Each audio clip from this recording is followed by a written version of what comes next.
Hi everyone, it's Evangeline here at etrailer, and today we'll be taking a look at our Hollywood Racks Destination Bike Rack. This is a very lightweight 2-bike platform rack, and we're going to be taking a look at it on our 2021 Kia Telluride. So if you're looking for a super easy to install, super lightweight bike rack, that's what this is for. This is a 2-bike platform rack, so you still get the stability of a platform rack, but not the price point. It's a little bit more affordable than your other platform racks out there. But what we're gonna do today in this video is we'll take a look at some of the specs, some of the measurements and features of this rack, but focus on our Kia Telluride. That way you can get the best bike rack for your different types of bikes and for your vehicle. This bike rack does not tilt away. So if you want access to the hatch, you are gonna have to take your bike off. So that is a feature you'll see on your more premium bike racks like the Kia Transfer or the Kia Sherpa, which can tilt away. Now this does hold onto your bike at 3 points. So you're gonna have 1, 2 wheel straps, and then the third is gonna be this frame mount. The frame mount is pretty interesting because look at the way it attaches to your bike. This can go up, down, left, right, and even around. That way your bike frames of different shapes and sizes can be used with this bike rack, and you don't have to deal with the frame hook that the traditional rack usually uses. Now when you want to take your bike off, you're first going to start at the wheel straps. So you press this lever, pull up on the strap. Let's go all the way up. And then what I like to do is I like to swing this all the way down. That way it doesn't get caught up with our spokes. So that was the first strap, and this is gonna be the second strap. So 1 and 2, and then we're gonna go over to the frame mount. This part can get a little tricky depending on your different frames. So I like hold the bike like this as I press that button and lift the strap out just like that. And once that's released, I'm then gonna tilt it a little bit towards our Telluride. Good thing there's plenty of clearance there. We go over that mast and we're ready to hit the road. With our bike off, we get to take a closer look at the bike rack itself. So the first is gonna be the cradles. Here, I started calling them the wings of our bike rack, just because of the way it's shaped. So we have these straps which can tilt back and forth for those different wheelbases. The maximum wheelbase you can carry with this is going to be up to 48 inches. Notice how this has a little bit of a cushion on that strap. That way your wheel itself is protected, plus you have some extra grip. Pro tip here, please put your straps away even when your bike is off. That way they're not flapping around the wind and they last a little bit longer. Finally, we have our frame mount, and notice on the inside, this also has some cushions as well as a groove for your bike's cables, and then that also has a cushion on the strap, and then this also tightens down around your frame. This has the weight capacity of 30 pounds per bike, so which is pretty normal for your traditional bike racks. If you do have a heavy electric bike though, probably not going to be the best fit for you, but for most of your bikes, this is usually enough. When you're ready to put this in storage position, which we'll do in a bit, you can tilt this mast down. So I prep it by getting that strap out, but what you do need to do is turn this knob just a little so that you can lift this stand out of the way, tighten that back down so it doesn't take up too much space, and then this mast goes down. So what some people do is some people use the cradles, the cradle straps to secure it. You can also use the mast strap, whichever is easier for you. But this still just needs to be secured in the down position. Whenever you have anything on your hitch, there's gonna be some length added to the back of it. In our case, we have the Destination Bike Rack. It's a compact rack, but how much length does it add to the Telluride? So from the bumper to the end of the rack where we have these nice plastic reflectors, it sits at 25 3/4 inches, basically 26 inches. So it is a compact bike rack. So definitely keep that measurement in mind when you're backing into your garage or trying to park into a really tight spot. Don't forget that you have a bike rack as well as bikes behind you.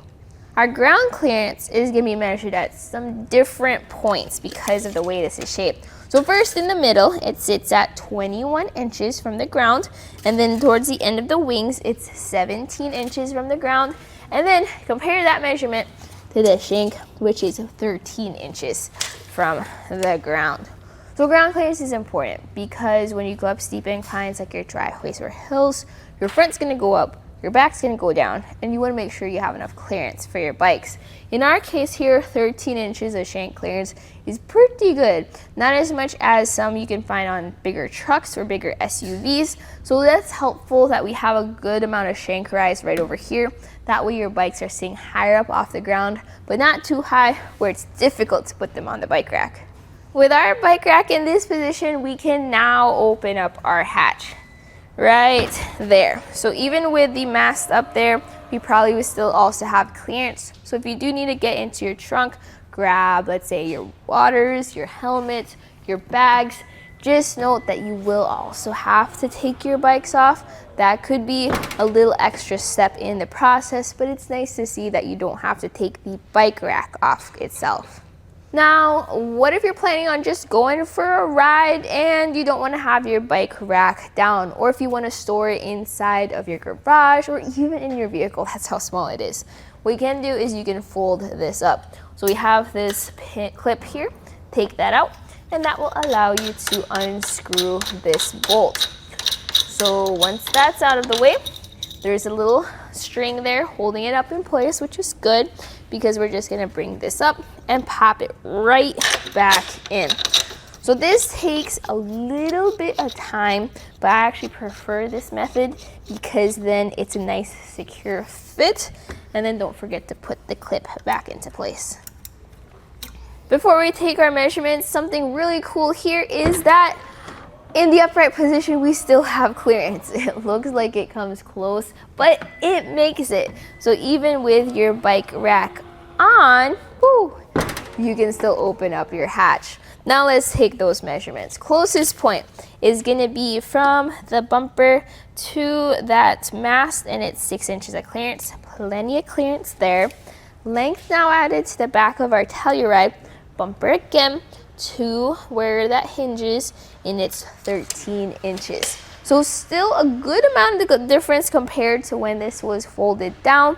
This is the position it'll be in when you're driving around town, if you're storing this bike rack in your trunk or in your garage. But what is it like living with a bike rack behind you? Well, notice how we have all the clearance we need.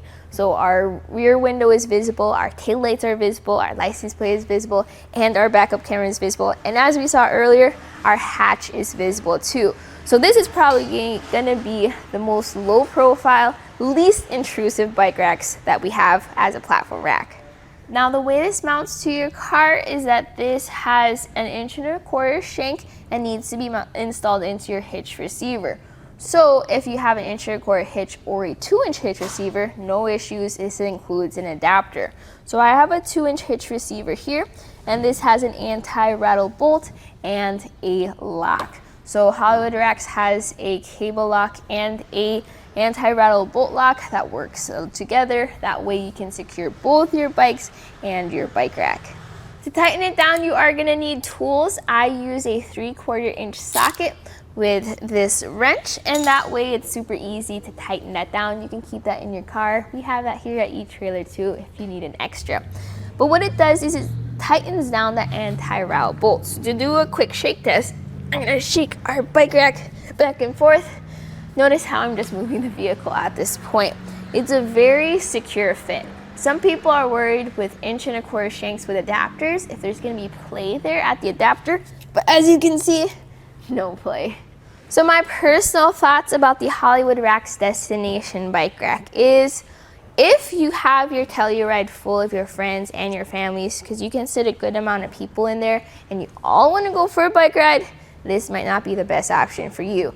You might be interested in something like the Kurt Premium Hanging Rack, which can carry up to 5 bikes, or something which can be added onto, like the Kia Transfer, which is also a platform rack. But if you want something that's lightweight, simple, can be stored in your trunk, and doesn't have extra frills that you may not be interested in paying for, this might be a really good option for you. So we have different pros, we have different cons for the bike rack. Hopefully this video helped you out with that decision-making process so you can get the best bikes for you, your bikes, and your vehicle. But right here, right now, this was a look at the Hollywood Rack's Destination 2 bike platform rack on our 2021 Kia Telluride.